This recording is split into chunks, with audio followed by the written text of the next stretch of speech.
Audio Jungle.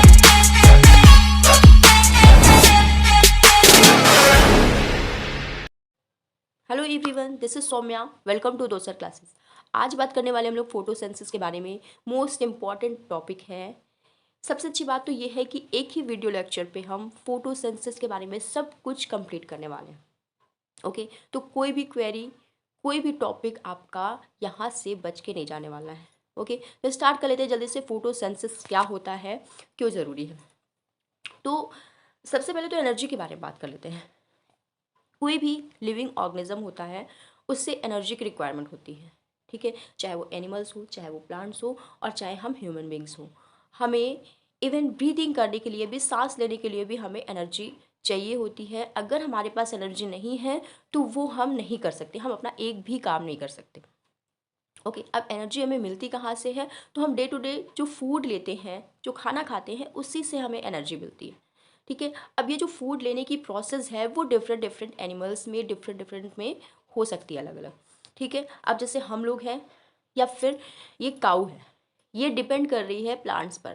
Plants के food को ले रही है और डायरेक्ट लेके खा रही है उसको। ठीक है, तो ये क्या कर रही है, जिस फूड को ले रही है प्लांट से जो ले रही है, और इसी को वो ब्रेक डाउन करके एनर्जी रिलीज करेगी और उसके बाद अपना वर्क करेगी। ठीक है, अब जो प्लांट्स होते हैं वो अपना फूड कैसे लेते हैं? तो यस, प्लांट्स अपना फूड फोटोसेंसिस की प्रोसेस से बनाते हैं। ठीक है, तो ऐसे लिविंग ऑर्गेनिज्म जो फोटोसेंसिस करके अपना फूड खुद से बना लेते हैं, उन्हें हम कहते हैं ऑटोट्रॉफ। ठीक है, और हम जैसे लोग जो कि फूड के लिए प्लांट्स पर डिपेंडेंट होते हैं, उन्हें कहते हैं हेट्रोट्रॉफ। ठीक है, ये फूड लेने का एक अलग क्लासिफिकेशन है। ठीक है, अब फोटोसिंथेसिस करके ही प्लांट अपना फूड बनाते हैं। इसी फोटोसिंथेसिस के बारे में हम लोग को पढ़ना है।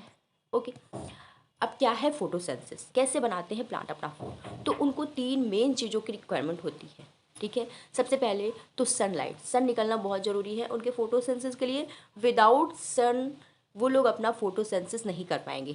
ठीक है, नेक्स्ट इंग्रेडिएंट है कार्बन डाइऑक्साइड, CO2 गैस, जो हमारे एटमॉस्फेयर में प्रेजेंट है वो लेते हैं वो लोग, प्लस रूट से वो सॉइल के थ्रू अपना वाटर ले लेते हैं। ठीक है, तो तीन चीज़ें हो गई, इनके ज़रूरी होती है इनके लिए। एक और चौथी, एक मोस्ट इंपॉर्टेंट चीज़ होती है जिसके अभी हम लोग बात करेंगे। ठीक है, तो फोटोसिंथेसिस के लिए क्या क्या रिक्वायरमेंट होती है? फोटो यानी लाइट, सिंथेसिस मतलब कि कंबाइन, यानी कि लाइट को वो कंबाइन करके अपना फूड बनाते हैं। इसी प्रोसेस को हम फोटोसिंथेसिस कहते हैं। रिक्वायरमेंट होती है सनलाइट की, कार्बन डाइऑक्साइड की, वाटर की और मिनरल्स की। ओके, नेक्स्ट रिएक्शन क्या होता है? पहले तो सिंपली यही देख लेते हैं कि किस तरह से वो लोग मिक्स करके अपना फूड फॉर्म करते हैं। तो कार्बन डाइऑक्साइड जिसकी हमने बात की है, CO2 gas, plus water H2O, इन दोनों को इन्होंने मिक्स किया।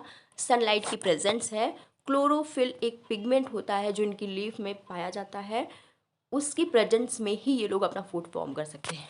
ठीक है, तो ग्लूकोज बना दिया इन्होंने C6H12O6, और प्लस एक्सक्रीटरी मटेरियल के फॉर्म में इन्होंने ऑक्सीजन रिलीज कर दी, जो ये गैस के फॉर्म में बाहर दे देते हैं।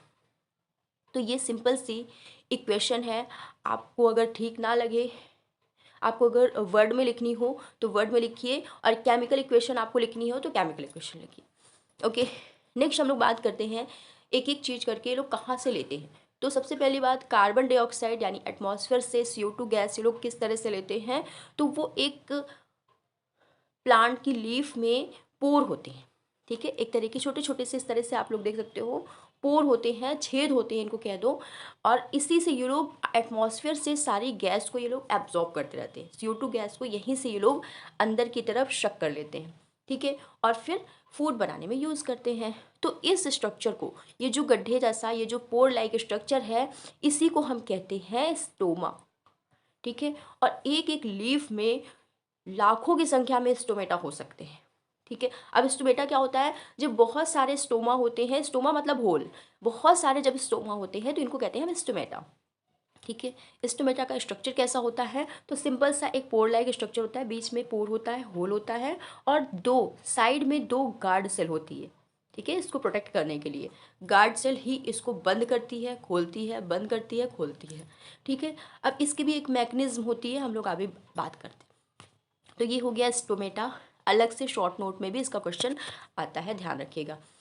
तो ओपनिंग कैसे होती है, क्लोजिंग कैसे होती है स्टोमेटा की, सॉरी। तो जब भी वाटर नीचे से जाता है लीफ में, मतलब रूट से होते हुए वो लीफ में जब वाटर जाता है, तो क्या होता है, ये जो गार्ड सेल होती है ना, बीच में इनकी लेयर जो होती है, वॉल होती है, वो बहुत थिक होती है स्टार्टिंग में, जो होल के पास वाली होती है। और आउटर जो लेयर होती है, यानी आउटर जो वॉल होती है, वो बहुत ही थिन होती है, पतली होती है। यहाँ से वाटर आसानी से चला जाता है, और जैसे ही वाटर एंटर करता है इन सेल के अंदर, तो ये सेल फूल जाती हैं। यानी कि ये जो सेल होती है टर्जिट स्टेज में आ जाती है, यानी फूली स्टेज में आ जाती है। और जैसे ही फूलती है तो यहाँ पर एक गैप बन जाता है। इसी होल से ये लोग क्या करते हैं, वाटर को वेपरेट करते हैं, यानी नीचे से आने वाले वाटर को, जो एक्सेस वाटर के फॉर्म में है, उसको वेपर के फॉर्म में इसको बाहर कर देते हैं एटमॉस्फेयर में। और यहीं से ये लोग गैसेस एक्सचेंज भी करते हैं। मीन्स ऑक्सीजन जो उनके अंदर बना हुआ है, एक्स्ट्रा है, उसको रिलीज करते हैं, और कार्बन डाइऑक्साइड एटमॉस्फेयर से ये लोग लेते हैं, जिससे अपना फूड फॉर्म कर सके। ठीक है, तो ये सिंपल सा स्ट्रक्चर है स्टोमेटा का। अब क्लोजिंग कैसे होती है, तो जैसे यहाँ से वाटर जो था सारा वेपर फॉर्म में उड़ गया, तो उड़ने के बाद फिर से ये जो सेल है, गार्ड सेल है, ये अपने वापस से फिर से अपने पुराने स्टेज में आ गई और श्लथ हो गई, मतलब सिकुड़ गई। तो सिकुड़ने के बाद क्या हुआ, पोर इनके क्या हुए, बंद हो गए, क्लोज हो गए। ठीक है, तो ये सिंपल सी एक मैकेनिज्म है इनकी ओपनिंग एंड क्लोजिंग की, इन्हें ही हम गार्ड सेल कहते हैं। अब हमें क्लियर हो गया कि ये लोग कहाँ से कार्बन डाइऑक्साइड लेते हैं। नेक्स्ट बात करते हैं क्लोरोप्लास्ट। अब क्लोरोप्लास्ट क्या है, क्लोरोप्लास्ट एक तरह का स्ट्रक्चर होता है जो प्लांट सेल के अंदर पाया जाता है, सेल ऑर्गेनेल होता है। ठीक है, अभी हम लोगों ने बात की थी रिएक्शन टाइम पे कि फोटोसिंथेसिस के प्रोसेस में, रिएक्शन में कार्बन डाइऑक्साइड चाहिए, वाटर चाहिए, सनलाइट चाहिए, और साथ साथ उनके पास क्लोरोफिल होना चाहिए। तो क्लोरोफिल रहता कहाँ है, तो वही स्ट्रक्चर है क्लोरोप्लास्ट। क्लोरोप्लास्ट एक ऐसा एरिया है जिसके अंदर क्लोरोफिल प्रेजेंट होता है। ठीक है, अब क्लोरोफिल करता क्या है, तो हम लोग पहले इसके स्ट्रक्चर को देख लेते हैं कि इस तरह से डबल लेयर स्ट्रक्चर होता है, और इसके अंदर पाए जाते हैं इस तरह के, आप लोग देख सकते हो ये क्वाइन लाइक स्ट्रक्चर है, एक दूसरे के ऊपर अरेंज है इस तरह से। ठीक है, तो ये जो सिंगल क्वाइन लाइक स्ट्रक्चर है, इसको हम कहते हैं थैलाकॉइड। ठीक है, इसे थैलाकॉइड कहते हैं। और थैलाकॉइड में ही आउटर पूरी सेल में साइड साइड के मार्जिन पर क्लोरोफिल पिगमेंट प्रेजेंट होता है, जो कि ग्रीन कलर का होता है। इसी पिगमेंट की वजह से प्लांट ग्रीन कलर के होते हैं। ओके, अब यही क्लोरोफिल पिगमेंट काम करता है फोटोसिंथेसिस में लाइट को ट्रैप करने के लिए। ठीक है, अब ये जो हो गया थैलाकॉइड, लेकिन जो थैलाकॉइड होते हैं इस तरह से क्वाइंस में अरेंज होते हैं। ये स्ट्रक्चर आप लोग देख सकते हो, इस पूरे स्ट्रक्चर को हम कह सकते हैं थैलाकॉइड जो अरेंज होते हैं उसको कहते हैं हम ग्रेना। कहाँ गया, ग्रेना कहते हैं इसको। ठीक है, तो ये हो गया ग्रेना का स्ट्रक्चर। और इसके अलावा ये जो ग्रेना है, जहाँ पर पड़े रहते हैं वहाँ पर साइटोप्लाज्म पाया जाता है। इस साइटोप्लाज्म को हम कहते हैं स्ट्रोमा। तो हमें क्लोरोप्लास्ट में कौन कौन से स्ट्रक्चर मिल गए, एक तो डबल लेयर वॉल मिल गई, और इसके अंदर ग्रेना हो गया। ग्रेना का जो यूनिट है वो थैलाकॉइड है। वो सब किस में पड़े रहते हैं, तो एक तरीके स्ट्रोमा, एक तरीके साइटोप्लाज्म लिक्विड में पड़े रहते हैं। ठीक है, जिसको हम स्ट्रोमा कहते हैं। तो ये चीज़ हमें क्लियर हो गई क्लोरोप्लास्ट क्या होता है। नेक्स्ट बात करते हैं फोटोसिंथेसिस की प्रोसेस, किस तरह से फोटोसिंथेसिस प्रोसेस में आता है, कैसे वो लोग, क्या मैकेनिज्म होती है बनाने की फूड को। तो सबसे पहले तो बात की थी हमने, वाटर को वो लोग लेते हैं कहाँ से, सॉइल से लेते हैं, रूट के थ्रू। तो रूट के थ्रू जब रूट एब्जॉर्ब करती है वाटर को, तो ऊपर लेके आते हैं। ठीक है, अब वाटर आ गया लीफ तक, जब वाटर पहुंच गया तब क्या होता है, जब सनलाइट आई, जब सन आया, सन आते ही यहाँ पे जो क्लोरोप्लास्ट के अंदर क्लोरोफिल है, क्लोरोफिल पिगमेंट है, वो एक्टिवेट हो गया। उसने तुरंत से लाइट को एब्जॉर्ब करना स्टार्ट कर दिया। जो सन से लाइट आ रही है उसको फटाफट से उसने ट्रैप करना, पकड़ना शुरू कर दिया। अब जैसे ये लाइट एनर्जी को पकड़ता है तो ये एनर्जेटिक हो जाता है, और एनर्जी को वो किस चीज़ में यूज़ करता है, तो उसमें आए हुए वाटर के स्प्लिटिंग में, यानी H2O को ये तोड़ देता है। किस फॉर्म में, ऑक्सीजन को अलग कर देता है, और OH को अलग कर देता है, ऑक्सीजन अलग कर लेता है और OH को अलग कर लेता है। तो इस तरह से उसको स्प्लिट कर देता है। ऑक्सीजन चली गई, हाइड्रोजन अलग हो गया। ये जो हाइड्रोजन है वो आगे एनर्जी फॉर्म करने में यूज़ होता है, जो एनर्जी बनती है उसके लिए यूज़ होता है। प्लस अब यहाँ तक की जो प्रोसेस थी एनर्जी को, यानी कि लाइट एनर्जी को ट्रैप करना और वाटर को स्प्लिट करना, ये पूरी प्रोसेस होती है थाइलाकॉइड में। अभी जो हमने क्लोरोप्लास्ट स्ट्रक्चर थाइलाकॉइड की बात की थी वहाँ पर ये प्रोसेस होती है। आगे की जो प्रोसेस होती है वो होती है स्टोमा में, यानी साइटोप्लाज्म में। स्टोमा में जो प्रोसेस होती है वहाँ पर सनलाइट की ज़रूरत नहीं होती, वहाँ पर सिंपल सा हाइड्रोजन आया और ये जो CO2 है ना, वहाँ पर CO2 की स्प्लिटिंग होती है। कार्बन डाइऑक्साइड भी तो यूज़ करते हैं लोग, कार्बन डाइऑक्साइड यूज़ होती है, वहाँ पर स्प्लिट होती है और फॉर्म होता है इनका ग्लूकोज। अब ये ग्लूकोज ही इनका मेन फूड होता है। ठीक है, आपको बता दें जब प्लांट फूड अपना फॉर्म करते हैं तो ग्लूकोज के फॉर्म में ही इस फूड को फॉर्म करते हैं, लेकिन जब इसको स्टोर करते हैं ग्लूकोज, ये देखो ये स्ट्रक्चर हो गया ग्लूकोज का सिंगल, ये क्या है कि स्मॉलेस्ट सिंगल यूनिट है ग्लूकोज की। अब इन ग्लूकोज को, कई सारे ग्लूकोज को ऐसे चैन के फॉर्म में अरेंज कर लिया उन्होंने। ठीक है, तो ये क्या हो गया, एक कॉम्प्लेक्स हो गया स्ट्रक्चर। तो ये पूरा ये बना, ऐसे जोड़ जोड़ के बना लेते हैं स्टार्च।